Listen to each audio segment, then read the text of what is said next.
Hi everyone, today we're going to be going over dictionaries in Python, but first let's do a quick review over what Pranav showed you last time, lists. So, if you don't remember, what we can do, we can have a list of multiple items by opening with square brackets and then putting a bunch of items in separated by commas. So we can have many pets, so a cat, a dog, and a sheep. And now we can have a list of items, and we can have a list of pets, and then I can access various items out of that list by giving the index of the item we want inside square brackets near the name of near the list. So if I were to do 0, which is the first item, or yeah, it's not list of lists, it's list of pets. The first item, so I get cat. And then if I want the third item, I could get the sheep. And if I want the second item, I could get the dog. In other words, we put in the index of the items starting at 0 to get the item back, and we can just print the whole list as well. So this is really great when we have a list of many things, like a list of many pets in this case. But sometimes we want to have many properties of a pet. What do I mean by this? So sometimes we want to be able to have we want to be able to define a pet that has a type, which is, for example, a cat, a color, which is red, and a name, which is Clifford. Okay, this should be dog then. So Clifford, the big red dog. So sometimes we want to have many properties of one item. So the way you might do it currently with your current tool set is you might say, okay, we'll have our pet is a dog, or a red dog named Clifford. And we could print out our pet. And if we want to get the color, we'd go pet 0, and we'd get back color red. If we want to get the name, we'd go 1, and we'd get dog. And if we want to get, or if the type, we would get dog. And if we want to get the name, we would go 2, and we'd get Clifford. Now, this works. However, it's not really efficient, I guess you could say, because we have to remember the numbers for every single item in the list. We need to remember that the color is 0, that the type is 1, that the name is 2. And our code really quickly gets messy from that sort of kind of, like that sort of style. So we want some sort of thing where we can say, get me the name of pet. And we want some sort of thing that does that in Python. And that thing is called a dictionary. So the way dictionaries work, instead of having a pet, which is a list, we can define an object, or a dictionary, sorry. And the dictionary, so a dictionary is surrounded by curly brackets, and then we have a key, or an attribute of our pet, so name, then a colon, and the key needs to be surrounded by quotes, of course, and then a value, so we can put, this can be a number or a string or whatever, in this case the name Clifford. Then we can have color, and that is red, and a name, color, and type, of course. He is a dog. And now we have our big pet Clifford. Let's make this our big red dog Clifford, so let's make this a bit nicer. Okay, great. And now we can just print a pet. So if we do that, we'll get this thing here. It says name Clifford, color red, type dog. Great. Now, this is great, but we sort of want to use this dictionary that we created of keys and values. And the way we do that is we use square brackets, just like with a list, but instead of putting an index, for example 0, which doesn't exist inside this dictionary here. So if we were to do that, that would return an error. what we do, we put in a key. So if I were to put pet name, we would get Clifford. If I were to put pet type, we would get dog. If I were to put pet color, we would get red. So we can access various attributes of our pet. So let's just do something fun. Here we can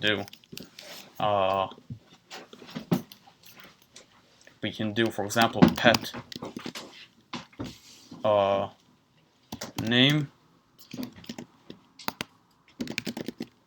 is a, and then we can have pet color. Here, I'll expand this out, it's gonna be a bit long. Is a, and then we can have a space here, and then pet type. And I'm going to put these all here like that. So we surround these all with quotes.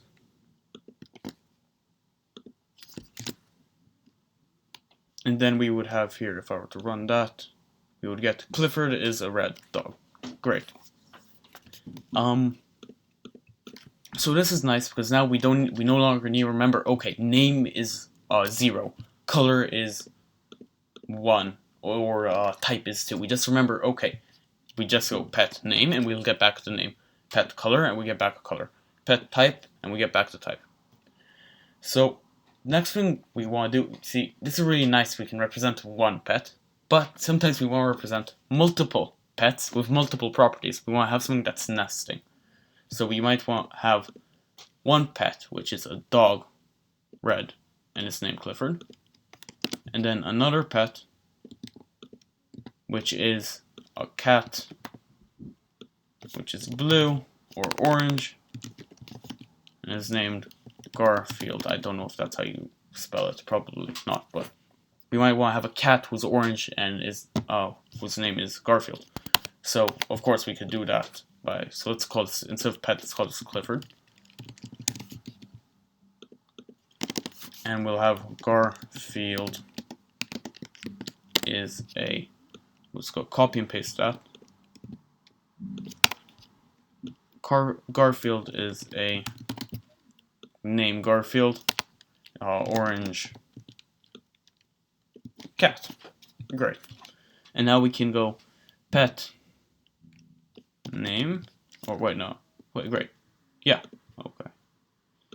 And now, of course, we can print them both out. And actually, yeah, we can print them both out. So we have, let's do Garfield. So we could go Garfield, Garfield, Garfield, and Garfield again, field. Great. And now and then if we were to run that, we would get, here, I'll expand that, I'll close that. Garfield is an orange cat. Should be N, but yeah, Garfield is an orange cat. Now, let's quickly do some practice here. So I want to surround that in a function in this case, just because, like, surround the thing that renders, like, that prints out our object in a little function here. So let's call that render. So let's create a function here called render, and render will get, sorry, everything is breaking down. The computer is slow today, but anyway. And we can get pet, and it'll print the name, the color, and the type. And then we could, instead of doing that whole long string, we could just do render Clifford, render Garfield. So what we did just now, we surrounded this whole thing in a function, and it gets a pet, Clifford or Garfield in this case, and it just prints out all the properties. So if we were to run that, we'll get Clifford is a red dog and Garfield is an orange cat. Now, so that's just for ease of use, I guess you could say. And now let's say we want many we want now the thing is we don't want to need to define a new variable for every single pet that we have. It's a bit cumbersome. So what we can do, we can actually put these objects inside lists, so have them nested. So if I have a list of pets, we can have a list, and we can actually put Clifford and Garfield in here. And we could render our first item in the list of pets.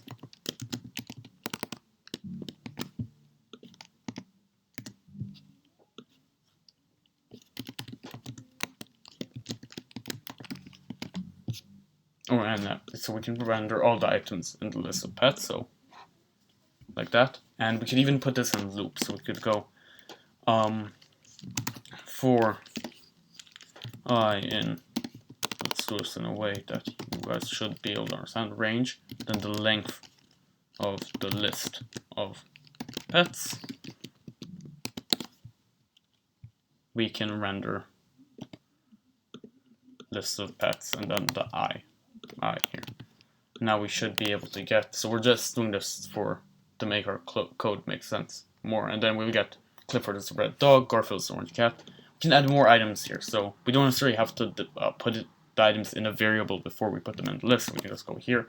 We can say that this pet has a name which is George, and George is a monkey. George, and George is a monkey.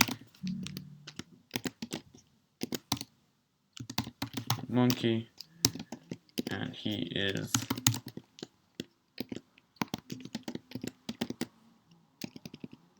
I don't know, let's make George a blue monkey. Okay, if I were to run that, we'll get Clifford is a red dog, Garfield is an orange cat, and George is a blue monkey. So, yeah, that's how we use dictionaries in Python, and in the next lesson we'll go over how to create classes, which are another way to create these kinds of objects, but it will help you create many of the same kind of object. So we'll get to that in the next lesson. Other than that, that's it. So bye, everyone.